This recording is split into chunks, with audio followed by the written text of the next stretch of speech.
दोस्तों क्या ही हो कि मैं आपसे कहूं कि एक बार फ्रांस के सबसे खूबसूरत शहर और वहां की राजधानी के जैसी बिल्कुल हूबहू सिटी को फ्रांस में ही बनाया गया था। अब आप सोचेंगे कि एक पेरिस होने के बाद हूबहू पेरिस बनाने की जरूरत क्या पड़ गई? तो इसका जवाब है असली पेरिस को जर्मन लड़ाकू विमानों से बचाने के लिए।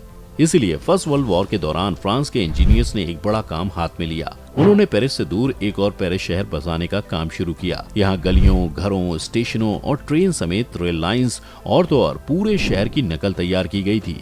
उसे असली शहर जैसा बनाया गया, जिसका पूरा क्रेडिट इलेक्ट्रिकल इंजीनियर फर्नांड जेकोपोजी को दिया जाता है, जिसे उन्होंने फ्रांसीसी सरकार के साथ मिलकर हकीकत में बदला। जर्मन विमानों को धोखा देकर असल राजधानी से दूर ले जाने का ये उनका तरीका था, जिससे अगर बम से हमला हो तो उससे ना तो कोई मारा जाए और ना ही कोई और नुकसान हो। सबसे पहले अगर जर्मनी और फ्रांस की लड़ाई की बात करें तो ये लड़ाई शुरू हुई थी साल 1914 में, जब पेरिस पर जर्मन्स ने बम बरसाए थे। अब अगर आपको बताएं कि जर्मनी को पेरिस में ही बम गिराने में इतनी दिलचस्पी क्यों थी, तो आपको बता दें कि दरअसल इसकी दो वजह थी। पहला, युद्ध के दौरान सबसे नजदीक अगर कुछ था तो वो पेरिस था। यहाँ पर हमले के लिए जर्मन विमानों को 30 किलोमीटर की ही दूरी तय करनी पड़ती। और दूसरा ये कि राजधानी होने के कारण ये फ्रांस के लिए काफी जरूरी भी था। पेरिस पर जर्मनी ने पहला हमला 30 अगस्त 1914 को किया था। हमला करने वाला पहला जर्मन विमान था तौब, जो कि एक लड़ाकू विमान था। ये पहली बार था जब किसी देश की राजधानी पर हमला हुआ था। इसमें लोगों को तो ज्यादा नुकसान नहीं हुआ था, लेकिन इससे मानसिक तौर पर दबाव जरूर बन गया था। लेकिन 1917 में फ्रांस को उस वक्त थोड़ी राहत मिली, जब जर्मनी का ध्यान पेरिस से हटकर लंदन की तरफ शिफ्ट हो गया। लंदन पर हमले के लिए वो अपने नए बॉम्बर गाथा विमानों का इस्तेमाल कर रहा था। इसी बॉम्बर की वजह से जून में हुए एक हमले में ब्रिटेन के 162 लोगों की जान गई थी। फ्रांस को पता था कि लंदन को नुकसान पहुंचाने के बाद जर्मन एक बार फिर उसकी तरफ रुख करेंगे।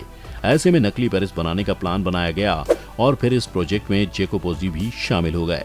हालांकि अब तक ये नहीं पता था कि इसके पीछे क्या कारण थे। 1917 के आखिर में उन्हें देश के युद्ध विभाग ने फ्रांस को हवाई हमलों से बचाने की जिम्मेदारी दी। इसके तहत जर्मन विमानों को धोखा देने के लिए एक पूरा शहर को बनाने की योजना बनाई गई।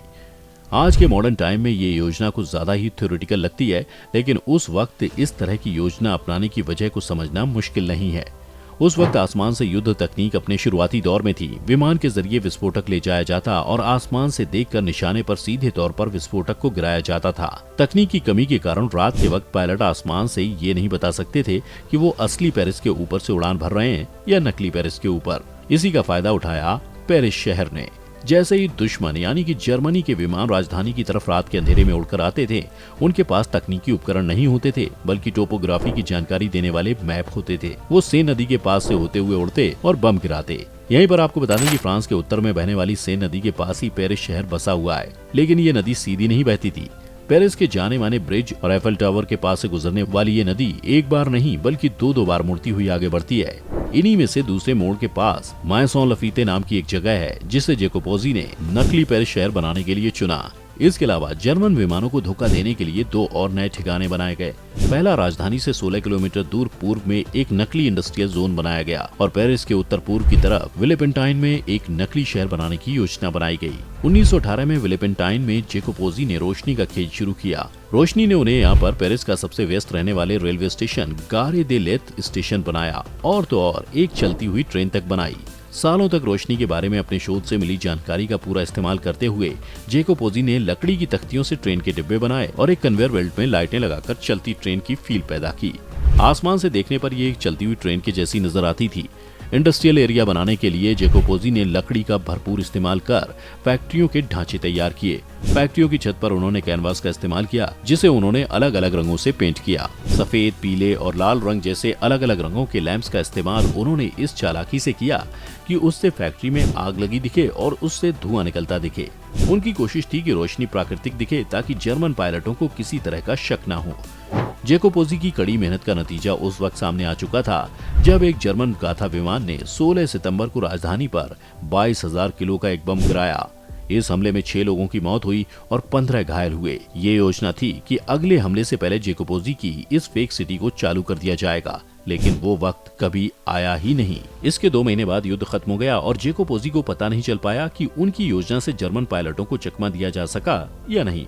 हालांकि फ्रांस की सरकार इस बात को लेकर आश्वस्त थी कि अगर युद्ध आगे चला होता और दुश्मन विमान राजधानी को निशाना बनाते तो बचाव की ये रणनीति कारगर साबित होती। जेकोपोजी के नकली शहर बनाने की पूरी योजना को युद्ध के खत्म होने के बाद भी खुफिया ही रखा गया। साल 1920 में जब ब्रिटिश मीडिया ने इससे जुड़ी खबर छापी, उसके बाद ही इससे पर्दा उठाया गया। द ग्लोब को अक्टूबर की शुरुआत में इसके बारे में जानकारी हाथ लगी, लेकिन उससे पहले द इलस्ट्रेटेड लंदन न्यूज ने 6 नवंबर 1920 को जेकोपोजी की इस योजना के बारे में एक लेख लिखा था, रिमार्केबली इंटरेस्टिंग रिवोल्यूशंस। इसमें तस्वीरें, मानचित्र और प्रोजेक्ट से जुड़ी दूसरी बातें बताई गई थी, लेकिन इन आर्टिकल में नकली पेरिस शहर को बनाने वाले की पहचान के बारे में कुछ नहीं कहा गया। बाद में जेकोपोजी को फ्रांस के सर्वोच्च नागरिक सम्मान लेजेंड ऑफ ऑनर से सम्मानित किया गया और 1920 के दशक में उन्हें काफी सफलता भी मिली। उन्होंने एफिल टावर को रोशनी से सराबोर किया। उसके बाद पैलेस डे ला कॉनकॉर्ड जैसी शहर की इम्पोर्टेंट जगहों को भी रोशनी से जगमगाया। व्यापारियों को भी उनमें काबिलियत दिखी, इसीलिए सिट्योन ने आईफिल टावर में अपनी कार का एक विज्ञापन लगाने की जिम्मेदारी उन्हें दी। इस तरह जेकोपोजी पूरे फ्रांस में काफी फेमस हो गए थे और आखिरकार 1932 में पेरिस में फर्नांड जेकोपोजी की मौत हो गई।